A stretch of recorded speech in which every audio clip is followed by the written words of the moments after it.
Eu sou o Rafael, psicólogo, e ter altas expectativas são como cerâmicas finas. Quanto mais forte você a segurar, maior a chance dela de se quebrar. Hoje é a última reflexão sobre Avatar, e finalmente é sobre a Korra. Tem spoiler de toda a série de Avatar. Vamos lá.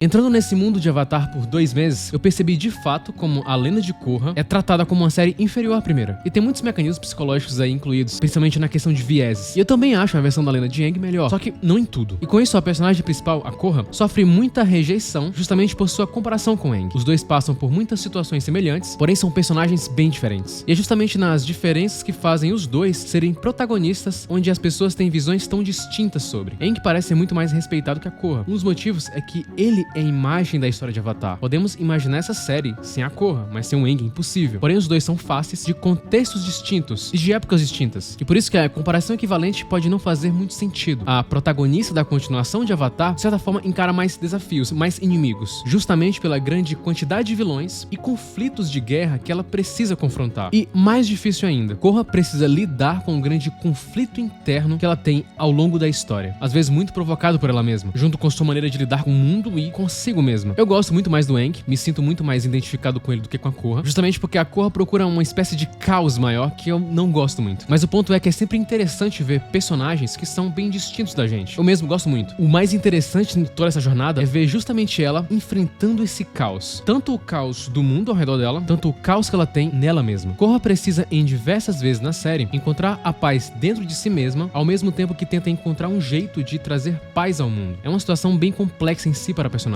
Imagina alguém extremamente ansiosa, com comportamentos impulsivos e explosivos, tentando trazer paz ao mundo. Por isso que é tão bom ver a evolução da personagem nesse contexto. Então o tema principal desse último vídeo de Avatar, vídeo da Korra, é basicamente sobre comparações e expectativas. E é claro, a lenda de Korra já teve que lidar com isso de forma inerente. Afinal, devido ao sucesso de Avatar, a lenda de Aang, esperamos a mesma qualidade nessa história quando começamos a vê-la. Mas isso é apenas um viés forte de comparação. Se existisse apenas a lenda de Korra, teríamos uma visão bem diferente dessa história, que para mim tem muitos pontos positivos e diversos pontos de aprendizado. Korra é impulsiva, indecisa, imponente e comete diversos erros, não apenas de ações, mas de interpretações sobre as coisas. Aang, por outro lado, tinha uma visão muito forte sobre o desapego, e apesar dele não seguir em muitos momentos, ele já sabia de fato o que fazer, o que não acontece com a neta da Katara. Só que toda essa instabilidade e confusão da Korra faz sentido para o seu ambiente também. A Korra nasceu na tribo da Água do Sul, e quando a história começa, ela já tinha aprendido a dobrar os elementos água, fogo e terra. A maior dificuldade dela era justamente com relação ao elemento ar, justamente o elemento da paz e da calma. Ela parte para a cidade da República com enormes expectativas de uma jovem que quer descobrir o mundo, conhecer coisas novas. E essas expectativas, aos poucos, vão sendo quebradas durante a série. Algo que acontece muito com a gente quando a gente vai crescendo. O ponto marcante aqui era o quanto Korra era ingênua sobre o mundo. Ela acreditava que poderia salvar o mundo. E de fato ela pode fazer muito mais coisa do que a gente, porque ela é o Avatar. Mas ela fielmente acreditava que poderia fazer qualquer coisa. E essa é a principal dor dela logo mais à frente. E aí podemos pegar a primeira característica dela. Korra é muito autocentrada, para não dizer egoísta. Ela acreditava fielmente que o mundo tinha apenas 2 lados, o certo e o errado. O pensamento tudo ou nada é bem presente na personagem no começo da história. Algo similar que acontece quando somos jovens. Acreditamos que entendemos do mundo, acreditamos que sabemos de tudo, e a Korra é o exemplo claro disso. O primeiro inimigo que ela enfrenta, o Amon, quebra uma expectativa dela, mas ela consegue derrotá-lo, para depois perceber que existem outros inimigos e que as coisas eram bem mais complexas do que ela realmente imaginava. O ponto mais marcante, a maior qualidade da personagem é a imponência dela. O lema dela é basicamente: eu preciso tentar. Quase sempre ela gosta de tentar algo novo. Ela simplesmente enfrenta tudo que teme. Ao contrário do Aang, que parecia querer ter uma vida normal e parecia não gostar muito da ideia de ser o Avatar, Korra era o oposto. Ela simplesmente queria mais, queria explorar e sempre quis experimentar mais do mundo. Isso, inclusive, é o motivo maior de sua fraqueza, que é justamente meditar, se conectar com seus antecessores. Algo que o Aang tinha muita facilidade de fazer. A gente vê o tanto que ela é determinada pelo físico dela. Ela, de fato, tem uma rotina como uma guerreira. E enquanto o Aang é mais introvertido, a Korra tem um perfil muito mais extrovertido. Pessoas com alta extroversão tendem a buscar estímulo social e oportunidades de se envolver com outras pessoas. Esses indivíduos são frequentemente descritos como cheios de vida, energia e positividade. Em situações de grupo, os extrovertidos tendem a falar frequentemente e também a se afirmar. E isso define bastante essa personagem. Na série vemos ela se impor em diversos momentos. Ela não tem medo de falar quando precisa, ela não tem medo de falar não, ela não tem medo de se impor. E é essa atitude mais impositiva da personagem que faz ela se destacar muito. E talvez faz com que a gente não se preocupe muito ou se lembre muito dos outros personagens da história. Porque ela é muito marcante. Tanto que o grupo de apoio da Korra é muito menos lembrado que o grupo de apoio do Aang. A extroversão claramente tem um forte componente genético. Um estudo descobriu que a interação entre mais de 700 genes tem um impacto maior na personalidade do que fatores ambientais. Ou seja, a influência genética é fortíssima nessa situação. Então, se você é introvertido ou extrovertido, dificilmente você pode mudar isso por completo. Ou seja, uma pessoa muito introvertida dificilmente se tornaria alguém muito extrovertido, o que mostra que, de fato, alguém com as características da Korra teria, de fato, muitas dificuldades de lidar com questões mais introspectivas, que ela, inclusive, precisava fazer por ser justamente o Avatar. O que faz ela ter uma relação difícil justamente com outro personagem que eu gosto muito na série, que é o Tenzin. Quando vemos personagens mais velhos, temos a tendência a esperar que eles já estejam prontos e que saibam todas as respostas para ajudar os mais novos. Mas o Tenzin não é assim, longe disso, inclusive. Tenzin, às vezes, não sabe o que fazer com a Korra. Muita coisa ele não sabe e ela acaba não dando muito valor nele justamente por isso. Ela espera que ele dê muitas respostas a ela, que ele saiba tudo, e acaba se desapontando quando descobre que ele não é assim. O antigo filósofo grego Sócrates acreditava que todo aprendizado era uma forma de lembrar. Ele postulou que a alma, imortal em sua essência, sabe tudo antes de renascer como criança. No entanto, no momento do nascimento, todo o conhecimento anterior é esquecido e tem que ser lembrado por meio das experiências da vida. Isso faz sentido pra gente, não somos Avatar, ou seja, sempre precisamos lembrar do que é certo em nossa vida. Já a Korra e o Aang não, eles têm acesso a informações privilegiadas. Eles têm um acesso à experiência de outros antecessores. E é interessante porque eu vou fazer um paralelo com a nossa realidade, porque nós hoje temos acesso também a muitas pessoas, a muita informação. E assim como o Aang e a Korra, mesmo com todas as informações, às vezes nos sentimos perdidos também. Não existe um Avatar em nossa realidade. Porém, na nossa realidade, as pessoas cada vez mais sentem o que eu chamo de síndrome de Avatar. Não existe essa síndrome. Eu dei o nome a ela depois de ver o anime, a série, e fazer um paralelo com a nossa realidade. Hoje, muito por causa que temos tecnologia, boa parte das pessoas tem acesso a quase tudo no mundo, podemos sentir uma forte necessidade de ser grandioso. Às vezes é quase como obrigação. Criamos desde pequenos uma enorme expectativa sobre nós mesmos, muito devido aos nossos pais, que às vezes aumentam bastante nossa autoestima, dizendo que somos incríveis e especiais, mas também por causa da nossa atual realidade de infinitas possibilidades, o que faz a gente não aceitar qualquer coisa que não seja tão grandioso quanto a gente tem na nossa imaginação. Qualquer coisa que não seja próximo do grandioso se torna um fracasso na nossa cabeça, e isso pode ser um grande problema, pois sentimos que se não atingirmos esse grande objetivo, é como se nossa vida fosse um fracasso. E se não percebermos isso, podemos viver um contexto onde não vivemos a jornada, e sim apenas a sensação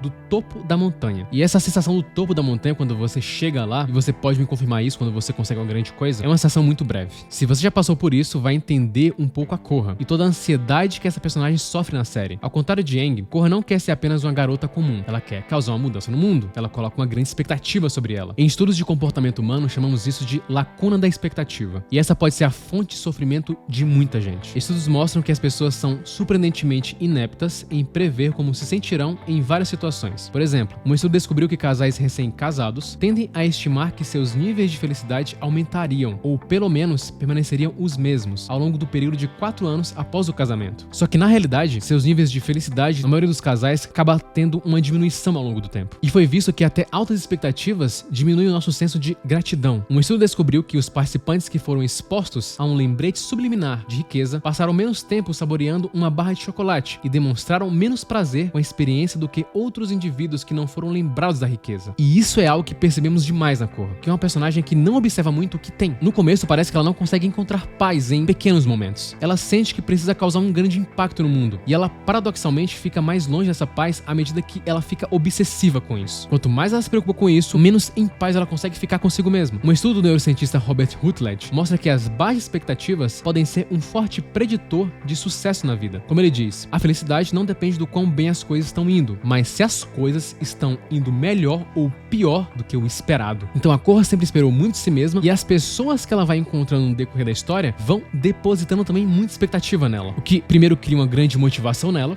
como acontece com a gente também quando a gente tem uma enorme expectativa, só que depois gerou uma frustração enorme na personagem, a ponto dela questionar o seu próprio valor como Avatar. A Korra não se omite, ela comete diversos erros ao longo da série, justamente por isso também. Ela sempre tenta tomar uma decisão, mesmo que depois ela acabe se arrependendo da escolha. E esse é um ponto muito positivo, mas também que pode ser muito negativo. negativo, já que ela, às vezes, tem uma convicção enorme de que está certa em muitas situações. Isso faz ela cometer diversos erros em sua jornada. Viés cognitivos são julgamentos de piloto automático que moldam o pensamento e o comportamento consciente. Eles ajudam o cérebro a atingir a coerência da experiência e da memória. Eles fornecem explicações para experiências e memórias desagradáveis e dolorosas. Existem dezenas de exemplos. O mais comum é o viés da confirmação, no qual processamos apenas informações que confirmem nossos viés e preconceitos, ignorando ou descartando evidências contraditórias. E a Korra, pela sua convicção, ou por tentar acreditar na sua convicção, acaba passando na história muito por isso, sempre tentando confirmar o que já acredita, às vezes sem olhar a opinião das outras pessoas, principalmente das próximas. Preconceitos e viés alimentam um mecanismo de defesa primitivo conhecido como divisão. Quando emoções ambivalentes se tornam muito fortes, muitas pessoas as dividem em componentes, como bom e mal, amor e ódio. E os sentimentos negativos têm prioridade de processamento no cérebro, tanto na experiência quanto na memória. E esse é um dos motivos, por exemplo, da Korra sempre brigar com o Mako por ele não estar do lado dela. Se ele não está a favor dela, na visão da Korra, ele está contra. E a Korra exibe esse comportamento em muitos momentos na série. Quando enfrentamos situações difíceis, o pensamento tudo ou nada nos cega para a possibilidade de um meio termo, deixando-nos apenas com opções simples e extremas que raramente funcionam. Esse tipo de cognição resulta em emoções e comportamentos mal adaptativos. Uma diversidade enorme de diagnósticos de saúde mental tem essas características. A Korra em diversos momentos vê pessoas que não concordam com ela como estando contra ela. E é por isso que o Mako acaba sofrendo muito com ela. Não que o Mako seja uma pessoa santa, né? Na verdade, os relacionamentos de Avatar do Lenda de Korra são trágicos. No episódio 2 da terceira temporada, é bem visível quando ela vai procurar os novos dobradores de ar e ela é bem agressiva com um dos novos dobradores. O novo dobrador que não queria as responsabilidades de ser um dobrador. E o Bolin e o Mako precisam segurar ela, porque ela não queria aceitar a decisão dele de não aceitar isso. E essa é uma habilidade que a Korra vai desenvolvendo ao longo da série. A habilidade de observar mais suas emoções ao invés de reagir a elas. Um estudo recente publicado na Nature usou ressonância magnética funcional de precisão para mapear as conexões mente e corpo. Os circuitos motores do cérebro, o funcionamento cognitivo e a percepção estão entrelaçados com funções corporais básicas como respiração, frequência cardíaca, dor e tensão muscular. Isso mostra que não podemos separar os nossos pensamentos da nossa fisiologia. O que pensamos afeta absurdamente o nosso fisiológico. Por isso a importância de observar e mapear seus pensamentos, pois eles ditam o nosso ritmo diário. E com o tempo isso vai cada vez mais afetando nossa vida, até a ponto de virar um hábito. Somos o que pensamos diariamente. Os pensamentos que mais alimentamos no decorrer do dia acabam definindo como vai ser a nossa vida. Neurônios que disparam juntos se conectam juntos. Basicamente isso significa que quando pensamos de certas maneiras, fica mais fácil para os nossos cérebros continuarem pensando na mesma maneira. Por isso quando decidimos que queremos romper com padrões de pensamento negativos, acaba sendo bem difícil. Por isso que mudar é tão complicado. Por isso que exige um grande esforço para isso. A mudança que vemos na Korra durante a série é bem lenta. Durante a série, ela precisa se convencer de várias coisas, voltar ao seu antigo eu, questionar o que aprendeu para aí tomar novos caminhos. É difícil mudar, mas em situações como a da Korra, onde ela tem uma personalidade pouco flexível, se torna mais difícil ainda. Korra é muito movida pelos seus sentimentos. Percebe quando o Mako termina com ela, a forma que ela reage? Ela simplesmente reage à sua raiva. E é toda essa impulsividade e impaciência que dificulta ela de meditar, de entrar em contato com seus antecessores, coisa que o Aang fazia com mais facilidade. O nosso cérebro não está configurado para nos permitir estar totalmente presentes, absorvendo tudo no momento e absorvendo uma nova experiência. Em vez disso, o cérebro está ocupado escaneando o mundo ao nosso redor, procurando por perigos e prevendo o que está prestes a acontecer com base em padrões de significado que ele já estabeleceu como relevantes. Ele está tão ocupado fazendo isso que perde boa parte do que está acontecendo ao seu redor e preenche as lacunas com memórias e palpites sobre o que pode estar acontecendo. Por isso que a atenção plena, cortar o fluxo de pensamentos, é tão importante para o cérebro. E isso vai totalmente contrário à impulsividade e à impaciência. Quando você sente emoções fortemente, pode parecer que não há pausa entre o seu impulso impulsivo e seu comportamento impulsivo. No momento antes do comportamento ocorrer, você pode sentir que aquela de fato é a única solução possível. O seu cérebro faz parecer que sim. Só que isso não é verdade. A atenção plena faz você perceber que não necessariamente você precisa reagir àquilo. É por isso que a derrota que ela tem para usar na terceira temporada é extremamente difícil para ela. Aqui, ela sente um dano físico e uma forte sequela emocional, que faz ela duvidar de si mesma e criar uma espécie de evitação completa da própria função de Avatar. Ela passa a não acreditar mais em si mesma, passa a desenvolver uma espécie de transtorno de estresse pós-traumático. Como a Katara cita, nossa mente pode ser um grande aliado ou um grande inimigo. A Korra perde os movimentos da perna e vemos como isso impacta ela muito. E são nesses momentos que ela mais sofre, porque ela sente o peso de ter a responsabilidade de trazer o equilíbrio ao mundo. E são nesses momentos onde ela precisa de outras pessoas e também é onde ela se compara com seus amigos que estão fazendo coisas pelo mundo e ela sente uma enorme eminência em fazer também. Ela estava em uma situação vulnerável e ela se percebia assim, só que ela não aceitava isso. E a forma como a gente se percebe faz muita diferença. O psicólogo social Leon Festing formulou a hipótese de que que existe no organismo humano um impulso para avaliar suas opiniões e habilidades. Ele argumentou que a forma como uma pessoa se percebia em uma situação teria impacto significativo em seu comportamento, e manter opiniões incorretas ou avaliações imprecisas das próprias habilidades pode ser punitivo ou até fatal. E na maioria das situações, a maneira de se avaliar depende muito do desempenho dos outros. Por exemplo, ele escreve: se uma pessoa avalia sua habilidade de correr, ela o fará comparando seu tempo para correr uma certa distância com o tempo que outras pessoas levaram. A Korra às vezes parece não aceitar que as outras pessoas ajudem ela, ou que tomem de conta dela. Ela de fato se sente muito importante. A Toph, inclusive, é a pessoa responsável a tirar ela desse altar, explicando que ela não pode fazer tudo. Toph cita que lutou contra vários criminosos e mesmo assim isso não acabou com o mal do mundo. Ela cita: os nomes mudam, mas as ruas continuam as mesmas. Essa frase é extremamente forte e mostra como a Toph já tinha aprendido que tinha seu limite. Ela tinha entendido até onde ela poderia ir e que querer ir mais longe pode estar escondido de uma enorme prepotência. E a Korra não percebia que a grande sorte dela é que ela tinha muitas pessoas que se preocupavam com ela, que estavam ao seu lado. Estudos mostram que a resiliência humana, a capacidade de alguém de se recuperar da adversidade, é em grande parte resultado de ser apoiado por outra pessoa. Em momentos difíceis, precisamos de outras pessoas, precisamos do apoio de pessoas que se interessem pela gente. O episódio chamado de Korra Alone, ou Korra Sozinha,